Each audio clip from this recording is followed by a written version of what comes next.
Most traders don't realize the moment they actually lose the trade. They think it happens when price hits stop loss, or when the market spikes against them, or when they get slipped on the entry. But that's not when it happens. The loss usually happens earlier, way earlier. It happens before the trade even exists. If you're watching this right now, there's a decent chance you've already had one of those days. You sit down at your screen. Charts are open. Maybe you already feel a little pressure because you lost yesterday. Or maybe you're up for the week and you don't want to give it back. You start scanning. You start thinking. You start zooming in, zooming out, moving time frames, switching pairs. You're not in a trade yet, but something is already happening internally. Your breathing changes, your posture shifts, your mind is no longer calm. And before you even realize it, you're trading from a state you didn't choose. That's where most Western traders live. Reactive, stimulated, always one candle away from making a decision they'll later justify instead of own. Japanese traders see this moment completely differently.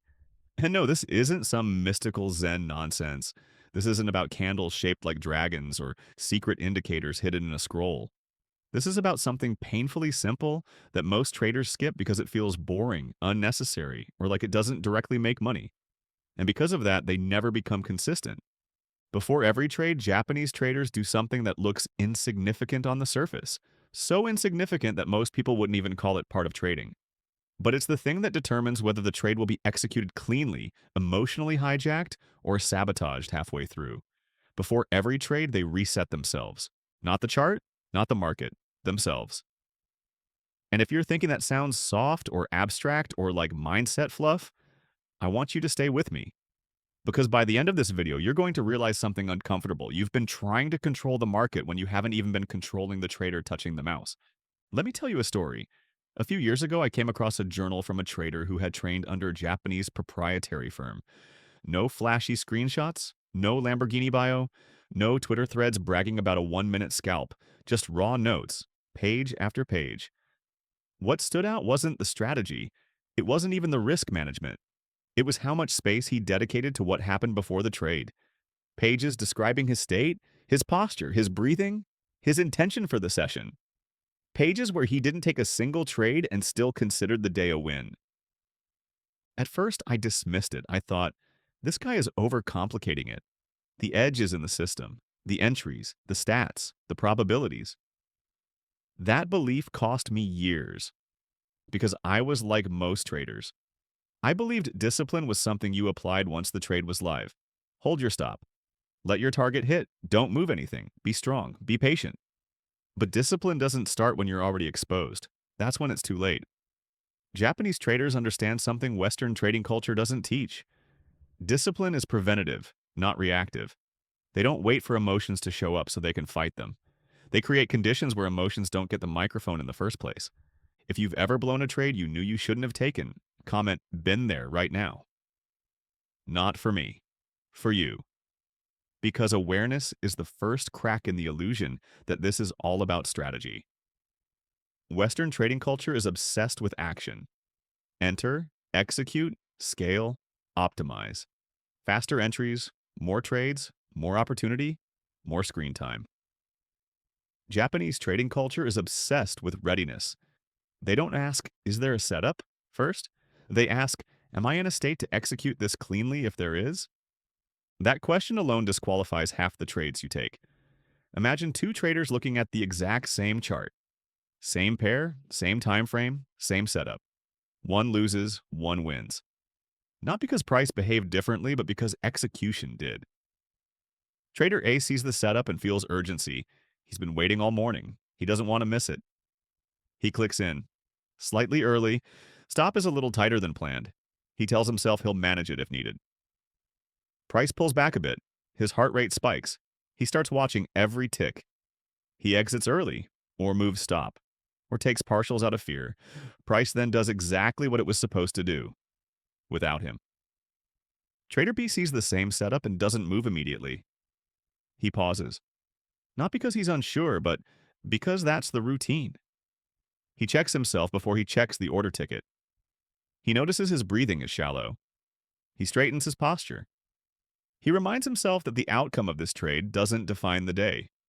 He enters when his body is calm enough to execute the plan as written. Same setup, different trader, different result. If you've ever said, I would have been profitable if I just held it, this video is about you. Because holding isn't the problem. Who you were when you entered is. Japanese traders treat the pre-trade moment like a gate. If you don't pass through the gate correctly, you don't trade. Period. No exceptions, no revenge, no just this once. This is where Western traders push back. They say things like, I don't have time for that, or that's not scalable, or that doesn't show up in backtests. Exactly, that's why it works. Markets are already chaotic. Your job isn't to add more chaos internally. I remember a trader I spoke to who had blown 3 funded accounts in a row. Same pattern every time. He'd do fine for a few days, sometimes even a week. Then one morning, he'd sit down already irritated. Bad sleep. Personal stuff. Maybe he was down slightly on the week. He'd take one trade that didn't align perfectly, then another. Then he'd be in damage control mode. By the end of the session, account gone. When I asked him what his pre-trade routine was, he said, I look for my setup.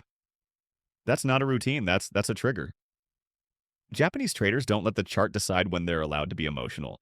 They decide before the chart even matters. This is where I want you to pause the video for a second, if you're watching actively.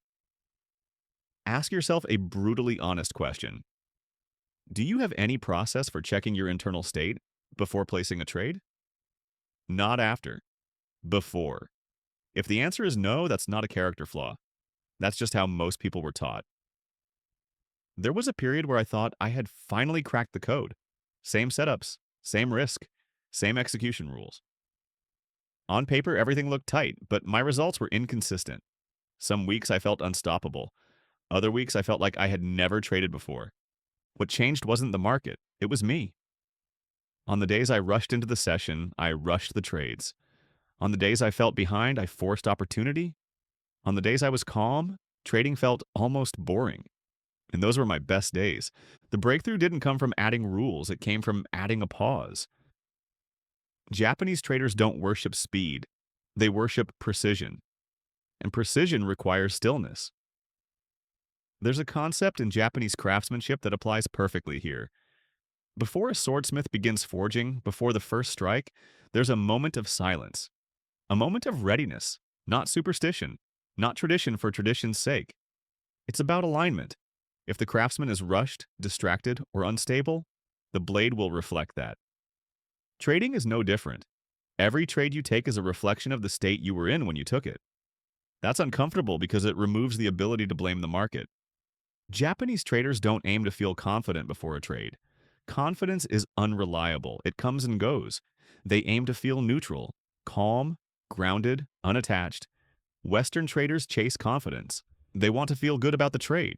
They want confirmation, alignment across indicators, agreement across timeframes, social proof, something to reassure them. Japanese traders don't need reassurance, they need readiness. If you only take trades when you feel calm enough to execute them exactly as planned, your trade frequency drops. Your quality goes up, your emotional drawdown shrinks. And suddenly, profitability feels less like a fight and more like a byproduct. That's why this routine is done before every trade. Not when things are going wrong, not after a loss, every single time. And in the next chapter, I'm going to walk you through what that pre-trade moment actually looks like in practice. Not as a checklist, not as some rigid ritual, but as a repeatable internal reset that takes less than a minute and completely changes how you show up in the market. If you've ever felt like you know what to do but still can't seem to do it consistently, subscribe to the channel because this next part is where everything starts to click. Chapter 2. Here's where most people get this wrong. They hear pre-trade routine, and their brain immediately jumps to structure. Steps, timers, breathing patterns, maybe a checklist taped to the wall. And that's exactly how Western traders turn something powerful into something rigid and lifeless. Japanese traders don't follow routines to feel productive. They follow routines to remove friction between intention and execution. That distinction matters. Because the moment your routine feels like another task, another box to check, it loses its purpose. The routine isn't there to make you feel disciplined. It's there to make discipline unnecessary. You're watching the chart. Price is approaching your level. You're alert now, maybe even excited. You lean in closer. Your hand hovers over the mouse. Your eyes start jumping between the candle and the order panel. Your breathing shortens, but you don't notice. Your body is preparing for action before your mind has fully committed. That state feels normal because you've experienced it so many times. But it's not neutral, it's activated. Japanese traders are trained to recognize that activation as a warning sign, not a green light. Before every trade, they pause long enough to notice what state they're in. Not to judge it, not to fix it, just to notice it.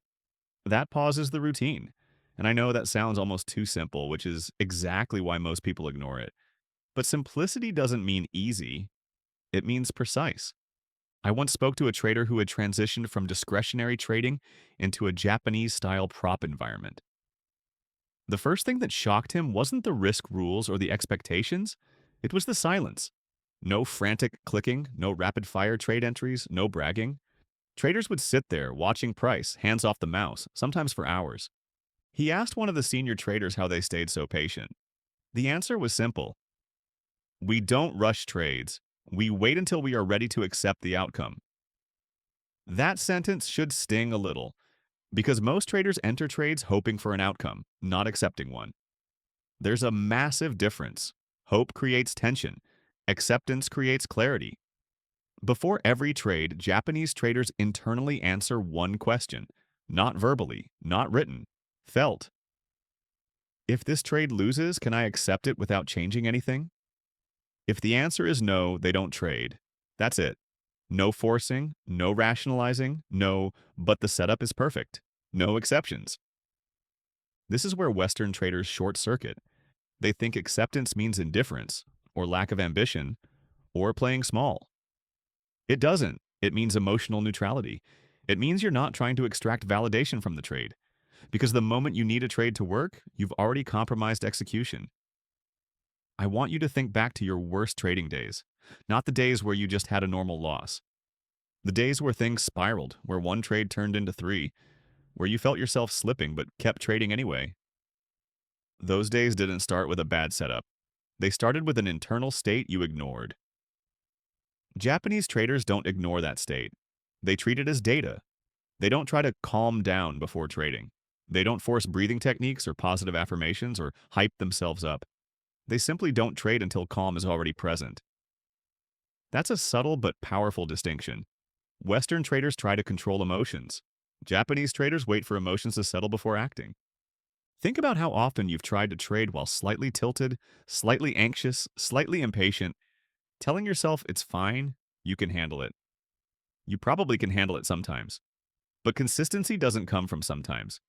Consistency comes from removing variables. Your emotional state is a variable, one of the biggest ones. So the routine looks something like this. Price approaches your level. You notice the urge to act. Instead of clicking, you pause. Not for a set time, not counting breaths. You pause until you can feel your body settle, until your shoulders drop, until your jaw unclenches, until your breathing slows naturally. Sometimes that takes 5 seconds, sometimes it takes 30, sometimes it doesn't happen at all. If it doesn't happen, you don't trade. And that's the part most people can't accept. They hear this and immediately think, but what if I miss the trade? Exactly. Japanese traders are okay with missing trades. Western traders are terrified of it. Missing a trade is emotionally uncomfortable because it forces you to confront impatience, greed, and ego. Taking a trade feels like doing something. Missing a trade feels like failure to people who equate action with progress. Japanese traders don't. They equate restraint with mastery. A trader I know was transitioning into this style and struggled hard with the pause. He kept saying, I know the setup is valid, I just need to get better at holding. But the problem wasn't holding. The problem was entering while emotionally loaded. So he made a rule for himself. Before every trade, he had to be able to lean back in his chair, hands off the mouse, and feel completely indifferent to whether the trade won or lost. At first, he missed a lot of trades. It drove him insane. He'd watch price go exactly where he expected without him. He felt stupid. He felt like he was sabotaging himself. But something else happened. The trades he did take were clean. No hesitation, No micromanaging, no panic exits, no stop moving. Win or lose, they ended exactly as planned. Within a month, his equity curve smoothed out. Fewer trades, less stress, more consistency, not because he found a better strategy, because he stopped trading from compromised states. If you're listening to this and realizing how often you trade while slightly off, slightly rushed, slightly emotional, pause the video and really sit with that. And if this is making uncomfortable sense, comment pause first so you're not just letting this insight slide past you like another motivational quote. Your nervous system doesn't know the difference between trading and danger. Risk triggers the same physiological responses as threat: faster heart rate, narrowed focus, urgency, tunnel vision. If you enter trades from that state, your ability to execute rules objectively is already impaired. That's not psychology fluff, that's biology. Japanese traders don't fight biology. They work with it. They understand that the best decisions are made when the nervous system is regulated, so they wait. Western traders think they can override biology with willpower, that's why they burn out. There's another layer to this routine that people don't talk about enough. The pause also disconnects you from outcome obsession. When you pause before every trade, you're reminding yourself that trading is a process, not a series of dopamine hits. You're shifting from "I need this trade to work" to "I need to execute this trade correctly." That shift is everything. I've seen traders with mediocre strategies outperform traders with brilliant ones simply because their execution was clean and repeatable. If strategy was everything, backtesting alone would make people rich. It doesn't. Execution lives in the moment before the trade. And that moment is where Japanese traders win the game. Most Western traders don't even know they're playing. How many trades have you taken where, if you're being honest, you already felt uneasy before clicking buy or sell? If the answer is more than I'd like to admit, you're not broken. You're just untrained in this specific skill. And that's good news, because skills can be trained. In the next chapter, I'm going to show you how this routine completely changes the way losses feel, how it prevents revenge trading before it starts, and why traders who adopt this approach stop needing motivational content just to survive the week. If this is already shifting how you think about trading, like the video because it tells the algorithm this is the kind of content traders actually need more of. Chapter 3. Here's where the real payoff shows up, not in wins, in losses. Most traders judge their progress by how they feel when they're winning. Japanese traders judge their progress by how they behave when they lose. Think about the last losing trade you took, not the technical details, not the setup. Think about what happened internally right after. Did your attention snap back to the chart immediately? Did you feel the urge to make it back? Did you start scanning faster? Did the next candle suddenly feel more important than it should have? That reaction is the problem, not the loss. Japanese traders don't try to recover from losses emotionally. They try to prevent emotional damage in the first place. And this is where that pre-trade routine you just learned starts quietly protecting you in ways you don't expect. When you only enter trades from a neutral, regulated state, losses land differently. They don't hit your identity. They don't feel like an attack. They feel like information. Expected variance. Part of the agreement you already accepted before clicking. That acceptance already happened before the trade existed. So when the loss comes, there's no shock. No scrambling, no urgency to fix anything. Western traders experience losses as interruptions. Japanese traders experience them as completions. That's not semantics. That's psychology. I want to tell you about a trader who finally understood this the hard way. He was talented, sharp, analytical. He knew his stats. He could explain his strategy better than most people, but every time he took a loss, his next trade quality dropped. Not dramatically, subtly. Slightly worse entries, slightly rushed decisions, slightly more screen time, enough to kill consistency. He used to say things like, "I'm fine with losses." But he wasn't. He tolerated them. He didn't accept them. There's a difference. Tolerance still creates tension. Acceptance dissolves it. Once he adopted this pre-trade pause and acceptance check, something strange happened. His losing trades didn't change. His behavior after them did. He stopped immediately looking for the next trade. He'd lean back, hands off the mouse. Sometimes he'd even step away for a minute, not because he was emotional, but because he didn't need to be anywhere else. Trading stopped feeling urgent, and urgency is where most traders die. If you've ever felt like one loss turns into a bad day or a bad day turns into a bad week, this is the missing link. It's not discipline after the loss, it's acceptance before the trade. Here's what most traders don't realize. Revenge trading doesn't start after the loss. It starts before the first trade of the day. It starts when you sit down already wanting something from the market. Money, validation, relief, redemption. Japanese traders don't trade to get something. They trade to execute something. That mindset shift alone removes the fuel that revenge trading feeds on. Imagine taking a loss and genuinely not caring, not suppressing emotion, not forcing positivity, just neutral, calm, unmoved. That sounds impossible to most traders. It's not. It's trained. And it's trained by repeatedly entering trades only when you're already okay with the worst case outcome. How many times have you told yourself, I'll just make it back on the next one? Even if you didn't act on it, that thought alone changes how you trade. Japanese traders don't have that thought because there's nothing to make back. The loss was already paid for mentally. That's why they don't spiral. There's another piece here that people miss. This routine also kills overconfidence. Western traders love winning streaks. They feel invincible. They size up. They loosen rules. They feel like they're in sync with the market. Japanese traders treat winning streaks with suspicion, not fear, awareness. They understand that confidence can be just as dangerous as fear. Both distort decision making. So before every trade, whether they're up or down, the same pause happens. The same neutrality check. The same question. Can I accept the outcome without changing who I am or how I trade? If the answer is no because they're euphoric, they don't trade. That part really messes with people. Imagine sitting out while you're on a hot streak because you don't feel neutral. Most Western traders can't do that. They want to press the advantage. Japanese traders protect it. This is why their equity curves look boring, smooth, almost unimpressive, and that's why they last.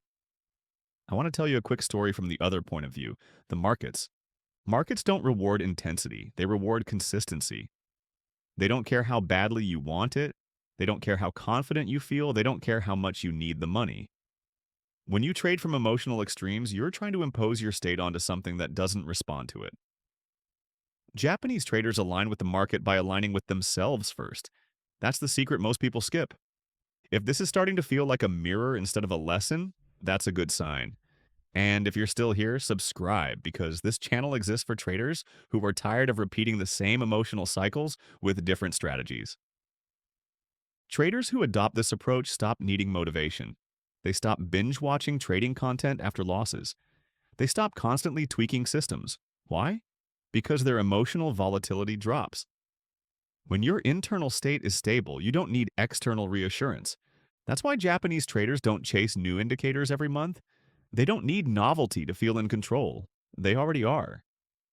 Ask yourself this honestly.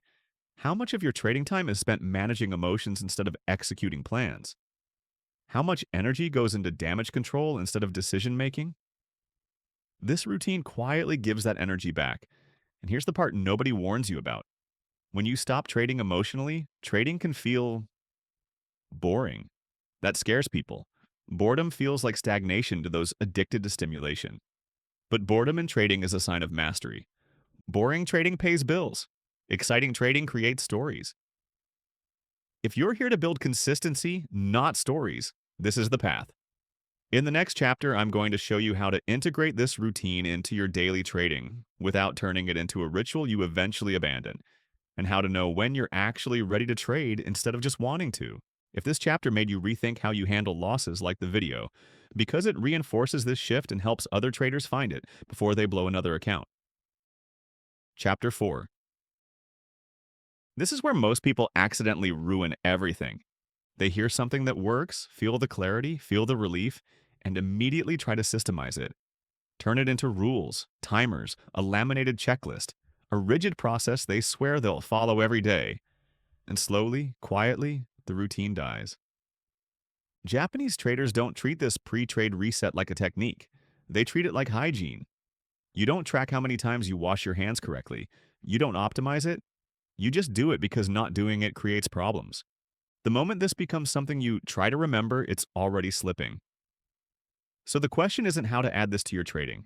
The question is how to stop trading without it. That's the shift. Most traders ask, how do I make sure I do the routine? Japanese traders ask, why would I trade if I haven't? That reversal matters. Here's what integrating this actually looks like in real life, not in theory. You sit down for the session, charts are open, price is moving. You're not rushing to scan everything, you're not hunting, you're present. You already decided before the session started that no trade is better than a compromised trade. That decision is made once, not every day. Once. After that, the routine enforces itself. Price approaches a level.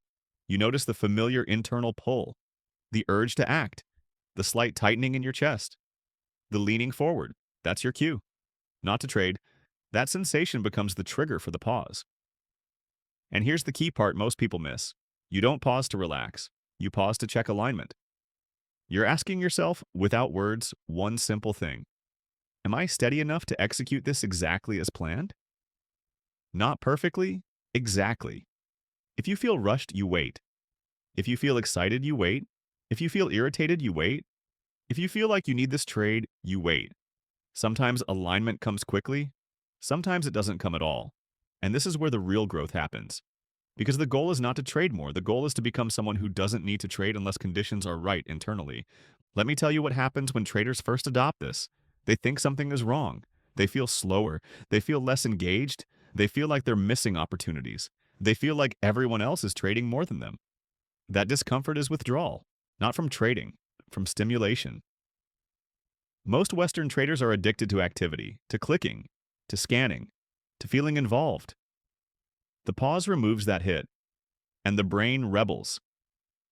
This is where people quit the routine and they say things like, I think I'm overthinking it, or I'm being too cautious, or I need to be more aggressive. What they're really saying is, I'm uncomfortable not acting. Japanese traders don't see that discomfort as a problem. They see it as evidence that the routine is working. Because the market doesn't require you to be constantly engaged. Your ego does. Here's something that doesn't get talked about enough. This routine changes your relationship with time. When you're emotionally regulated, you stop watching every tick. You stop staring at the chart waiting for something to happen. You stop feeling like you're missing out if nothing is setting up. Time slows down. And when time slows down, clarity increases. I've watched traders who adopted this go from staring at charts 8 hours a day to trading effectively in 2. Not because opportunities disappeared, because noise did. They stopped confusing availability with opportunity. If that's hitting home, comment clarity right now. Not for engagement, for anchoring. Because naming it makes it real. The fear that if you wait for neutrality, you'll trade less and make less money. That fear feels logical. It's also wrong. Most traders don't have a frequency problem. They have a quality problem. You're not undertrading, you're overexposing yourself to emotional variance. When you remove emotionally compromised trades, your win rate often improves. Your average loss shrinks. Your equity curve smooths. Not because the market changed, because execution stabilized. Imagine you're running a business. Every decision you make affects capital. Would you make decisions while stressed, rushed, or emotionally charged if you had a choice? Of course not. Trading is the only business where people think that's normal. Japanese traders don't. They protect decision quality like it's the asset. Because it is, there's another subtle effect of this routine that people don't expect. It changes how you prepare for the day. When you know you won't trade unless you're internally aligned, you start taking care of yourself differently.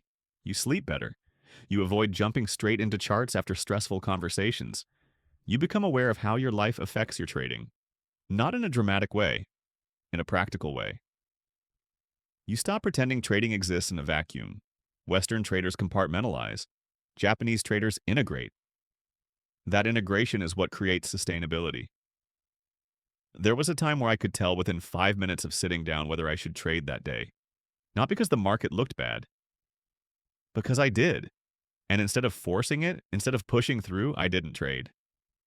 Those days used to feel like failures. Now I see them as capital protection days. And that shift alone saved me more money than any strategy tweak ever did. If you've ever forced yourself to trade because this is what disciplined traders do, hear this clearly.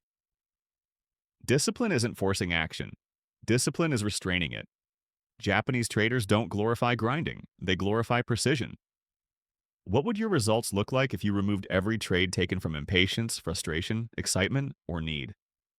Not hypothetically, realistically. That question alone can change how you approach tomorrow. If this chapter helped you see how this fits into real trading life instead of theory, like the video because it pushes this message to traders who need it before they burn out.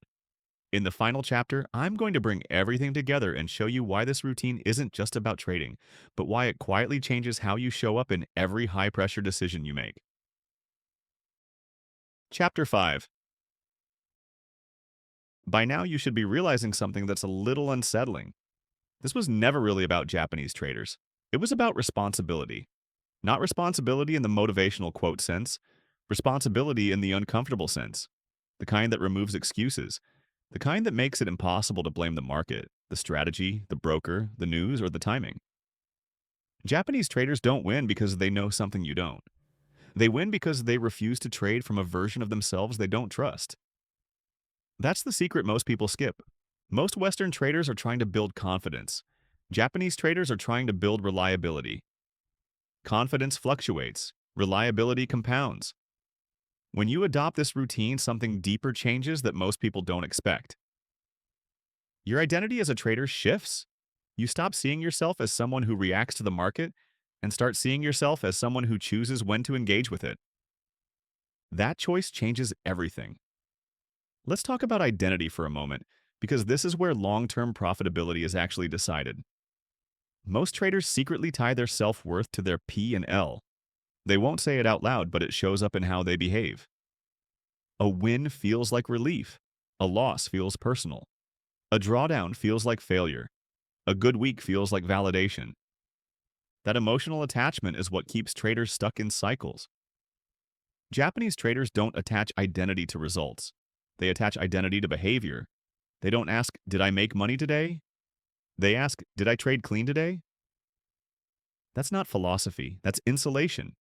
When your identity is tied to behavior instead of outcome, losses lose their power. Wins lose their ability to inflate your ego. You stay grounded. You stay objective. You stay in the game. This routine is how that identity is built. Every time you pause before a trade and choose not to enter because you're not aligned, you're reinforcing something internally. You're telling yourself, I don't need the market to feel okay.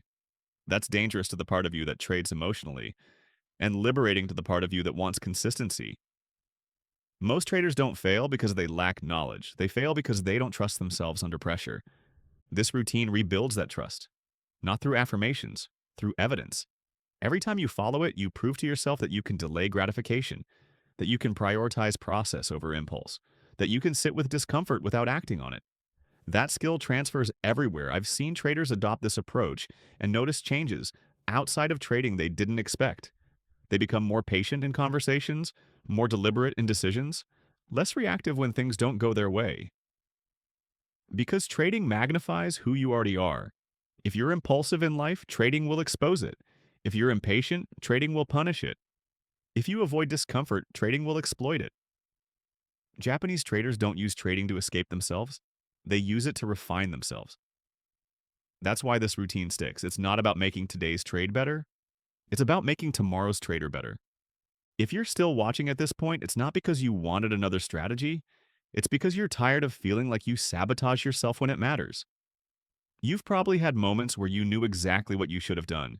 You saw it clearly after the fact, and you promised yourself you wouldn't do it again. And then you did. That's not because you're weak. It's because you never addressed the moment where the decision actually happened. That moment is before the trade. Japanese traders live there. They don't wait until they're in pain to change behavior. They don't negotiate with emotions mid-trade. They don't try to outthink themselves when adrenaline is high. They decide ahead of time who gets to trade. And the version of themselves that's anxious, rushed, frustrated, euphoric, or needy doesn't qualify. That boundary is the routine. And once that boundary exists, trading becomes simpler. Not easier, simpler. You stop overanalyzing because you're not trying to convince yourself to act. You stop forcing trades because you're not trying to prove anything. You stop chasing because you're not running from discomfort. The market becomes what it always was, a place of probabilities, not a place to get your emotional needs met. Here's something I want you to really sit with. If you never changed your strategy again, but you only traded when you were internally aligned, would your results improve? Most people know the answer. They just don't want to accept what that implies. Because it means the work isn't out there on the chart, it's in here. And that scares people more than losing money. But the traders who embrace it don't just become profitable, they become durable. They stop burning out. They stop swinging emotionally with every session. They stop needing constant reassurance. They trust themselves. And that trust is earned through repetition, not intention. Before we end this, I want to give you a simple challenge. Not a checklist, not a rule, a lens. Tomorrow, before your first trade, pause.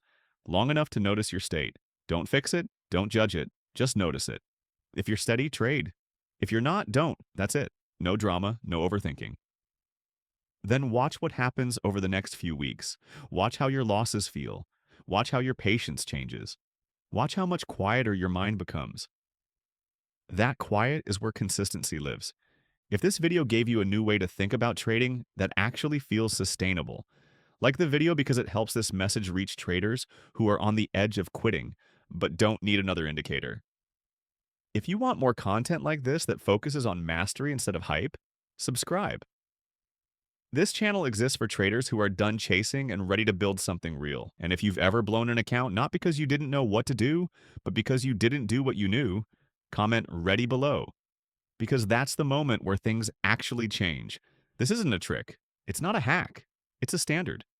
And once you adopt it, you'll never look at trading the same way again.